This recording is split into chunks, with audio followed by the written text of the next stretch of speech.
Hi, everyone. My name is Ariel, and I'm the multidisciplinary team manager at the Mary Bird Perkins Our Lady of the Lake Cancer Center. And today I'm joined by members of our lung multidisciplinary care team. We have Dr. Emily Cassidy with thoracic surgery, Dr. Daniel Levy for medical oncology, Dr. Koss Colston, radiation oncology, Dr. Abdullah Musa, interventional pulmonology, Dr. Brandon Sandomal with radiology, and Dr. Lauren Barfield with primary care. November is Lung Cancer Awareness Month, and the multidisciplinary care team is here to provide you with some facts and answer questions you may have about lung cancer, screening, and prevention. So we're going to go ahead and get started. Dr. Cassidy, how common is lung cancer? So lung cancer is very common, both in our country and in our state. Annually, there's over 225,000 cases of lung cancer diagnosed per year, which leads to 135,000 deaths per year from lung cancer in the United States. Here in Louisiana, we have over 3,700 cases diagnosed per year and over 2,300 deaths per year. Partially because the overall 5-year survival for lung cancer has been dismal in years past. Despite it not being the most common cancer that's out there, it is by far the most common cause of cancer death. And across our country, what we've seen is that 25% of cancer deaths are directly related to lung cancer, and it accounts for more than breast, prostate, and colon combined. Dr. Levy, what are some signs and symptoms associated with lung cancer? So the presentation of lung cancer can be highly variable, but I would say the most common signs and symptoms we see are intrathoracic signs or symptoms, something like cough. Sometimes we see what's called hemoptysis, which is when people cough up blood. Often, depending on where the tumor is, patients can have chest pain. Sometimes they just present with shortness of breath. Occasionally, the tumor can cause hoarseness, and people have noticed a voice change that is sometimes mistaken for upper airway symptoms like postnasal drip. Sometimes they can sense a little bit of fluid around the lung. Sometimes we'll see swelling of the neck and face, and rarely we'll see arm and shoulder pain as a manifestation of lung cancer. And then unfortunately, sometimes we see signs or symptoms of distant lung cancer before we see signs and symptoms of local lung cancer, which could present with bone pain if the cancer is spread to the bone, pain in the right upper abdomen if it's spread to the liver, and any other various signs or symptoms of the cancer spreading to a different organ. Are there any risk factors associated with developing lung cancer? So yes, there are definitely risk factors. I think smoking is far and away the most likely substance to cause someone to develop lung cancer. We know that smoking is associated with 90% of lung cancers as a whole. We know that patients who smoke about a pack a day for 40 years have a 20 times increased chance of getting lung cancer over never smokers. And Dr. Musa, how is lung cancer diagnosed? Traditionally, lung cancer is diagnosed the same way that we diagnose other cancers, which is by biopsying the tissue that we think is cancerous. In most circumstances, we want to biopsy what we feel is the most distal site of malignancy. And the reason for that is it allows us to stage the cancer and also to diagnose the cancer. As it pertains to our lung cancer screening program, what we hope is we're going to be catching most of these malignancies fairly early on. And so the site that we think is going to be malignant is going to be the lung without any spread of cancer anywhere else. And so as it pertains to lung biopsies, there's 3 traditional ways we biopsy them. One is externally through the skin, what we call percutaneous biopsies. Second is through a bronchoscopy. And the third is through surgery, as Dr. Cassidy, I think we'll talk about a little bit later. All right. So there are a couple of different treatment options for lung cancer, and we'll start with you, Dr. Cassidy. So the treatment for lung cancer varies significantly based on the stage at diagnosis and also on the patient themselves, sort of what their preferences are, how they want us to approach this. There are 3 mainstays of treatment for lung cancer: surgery, chemotherapy, and radiation therapy. So typically when we diagnose a lung cancer, our next step is to try and understand what stage that lung cancer is. Ideally, we are hoping for an early stage lung cancer. And to comment on what Dr. Levy was saying regarding symptoms, most early stage lung cancers are completely asymptomatic. So when we're able to find a lung cancer at an early stage, we have options of local therapy, which are mostly surgery and radiation modalities. As cancers become more advanced, that's when we talk about things like chemotherapy and immunotherapy. My role in all of this is on the surgical therapy arm. And what I can tell you there is that we've gotten significantly better at operating on early stage lung cancers. We've gone from big open incisions to minimally invasive approaches, and now we've evolved to a robotic approach.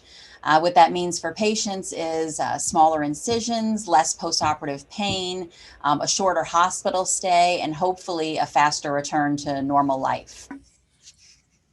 And Dr. Colston, can you give us a little bit of an explanation on what a patient might experience with radiation treatment, or who might need radiation treatment? So radiation treatment is a very important treatment for some forms of lung cancer. It is like surgery, a local treatment. So again, depending on the stage of cancer, radiation can be offered in a way that's either a short course of radiation called stereotactic body radiation therapy. This can be done sometimes when people are either not a good surgical candidate or wouldn't be able to tolerate a surgery, or would like to avoid surgery.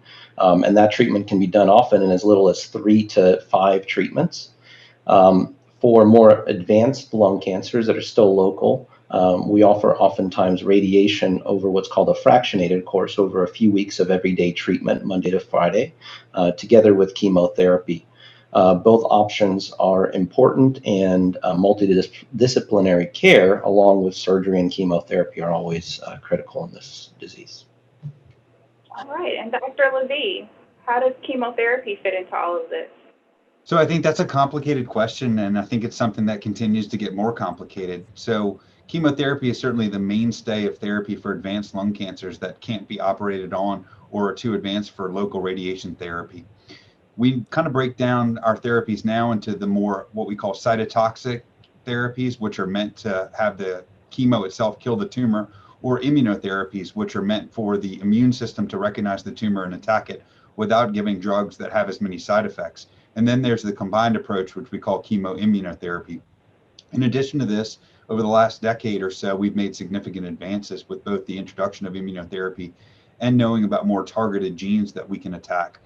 It's now considered basically the standard of care for advanced lung cancers to send big gene panels that can amount to as many as 600 genes to try to personalize our medicines for individual patients. So the world of chemotherapy has gotten more complicated and more exciting as we have more options to offer patients. And Dr. Barfield, how are people screened for lung cancer? Thanks, Ariel. In the primary care setting where we mentioned that many patients will be asymptomatic, we hope that they're following with a primary care doctor regularly so that they can be screened with tools that we use, determining the amount of cigarettes they have been smoking that would put them in a higher risk category, and then lead us to educate them about pursuing a lung cancer screen CT. So we use low dose lung cancer screening CT to image patients, and takes a picture of their chest using low dose of radiation. Patients who are 55 to 77 qualify for screening for lung cancer if they've had a 30 pack year history of smoking or greater. If they've continue to smoke currently, or they've not quit over 15 years from their start of smoking, and if they have a reasonable quality of life moving forward. So all of these risk factors can be discussed with their primary care doctor to determine whether or not they're a candidate for screening. How do you define a smoking history, or the pack year history? I'm sorry. A pack year history is multiplying the number of packs of cigarettes smoked times the years that a patient has been smoking. So if if someone has been smoking a pack a day for 30 years, then they would have a 30 pack year history of smoking. So they may smoke less than a pack a day, but have smoked for a longer period of time, could still put them in the screening category. And how important is screening and early detection? We hear a lot about breast cancer screening and colon cancer screening, but how important is lung cancer screening? So lung cancer screening, as you mentioned, just like breast and cancer, it's exciting now to have an opportunity to screen patients to catch their cancers earlier on. Many patients are familiar with having a mammogram or a colonoscopy, and the reason to get those done sooner rather than later is to catch a small nodule or a small polyp so that we can hopefully send them on to cure of their cancer. The same now is true with lung cancer screening. If we can do lung cancer screening and catch those asymptomatic patients with nodules in the earlier stages of disease, then we can move to hopeful cure for those patients rather than what has happened in the past and unfortunately is still true today, catching patients later on in their disease process where their prognosis is not as good. Dr. Sandomal, what is a low-dose CT? So a CT scan, CT stands for computed tomography. And what a CT is really just a spinning X-ray machine that encircles the patient and generates a 3D image of the patient rather than a 2D image, which is what we look at with X-ray. And so when we perform the CT scan, patient lies on a table. There's an X-ray machine that spins around them in a spiral as the table moves through. And then that's fed into a computer, which then generates a 3D picture of their chest back to us for interpretation. And really the benefits that it has over generic X-ray is that the resolution is much, much better. So we may not be able to see a lung cancer nodule on an X-ray until it's 8 or 10 millimeters in size, whereas with a CT scan, we can often find them at 1 or 2 millimeters. And so again, it's about finding cancers earlier, and these pictures that we're able to generate are much, much more detailed. So we've heard from each member, from a discipline, from each member of our multidisciplinary care team. Dr. Colston, can you explain to viewers how we all work together as a team and how this collaboration can benefit the patient? Yeah, so as we've heard from everyone here, there have been really great advances in really all the main fields that both diagnose and treat lung cancer. You know, surgery has gotten better, radiation techniques have gotten better, chemotherapy has gotten better, immunotherapy is something that's very exciting and also new, that allows us to cure people at higher rates and to have better outcomes. Because all of these things are getting more complicated, it's even more important to really have a multidisciplinary team, because no one person is the solution really for most people's situation. Cancer care is really personalized. And what we're able to do here at Marybird is we're able to present cases in a multidisciplinary way in a conference that we have every Thursday. And we have members from all the kind of groups that we heard from today there. We're able to talk about the case, review the imaging together, discuss the pathology and the history, and tailor treatment to what that patient needs or to what options the patient needs to hear about. So we're excited that this has been very successful. We've been doing this now for I think a year at this point. And it's been just a really wonderful experience. I've been lucky to be a part of it. We want to take this in the future to the next level where we're actually able to even allow some patients to come in and get really true multidisciplinary clinic appointments where they may be able to see all the providers the main providers that they need to initiate kind of their course in a quick way. Are there any other comments from any of the physicians on the line before we close out?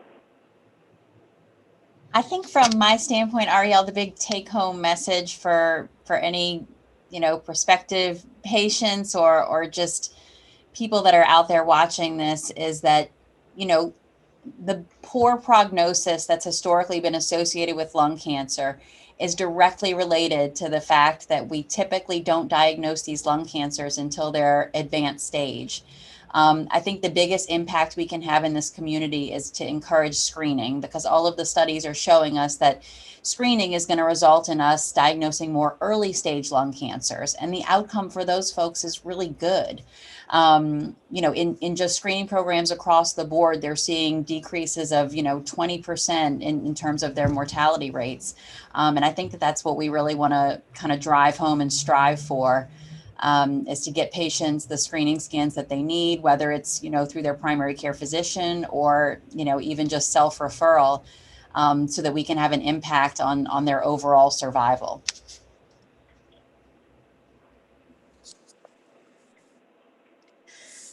And Ariel, I'd like to say too, besides just seeing your primary care physician in order to get screened, we also offer smoking cessation programs to help those patients who want to be proactive about stopping smoking, even if their initial scans are negative. And so we can educate them and provide resources to help them stop smoking, which, as we mentioned, is one of the big drivers for lung cancer in the first place. That's a great point. Thank you for adding that. Well, I'd like to thank all of the panelists who joined us. It's a pleasure working with all of these wonderful doctors, and as you can see, they're very knowledgeable, and you will be in great hands. So if you're interested in scheduling a low-dose CT or think that you might be eligible or just have any questions, feel free to reach out to your primary care doctor and definitely give us a call. Our phone number is 225-215-0200. We would be happy to answer your questions and get you scheduled for a low-dose CT. So thank you for joining us.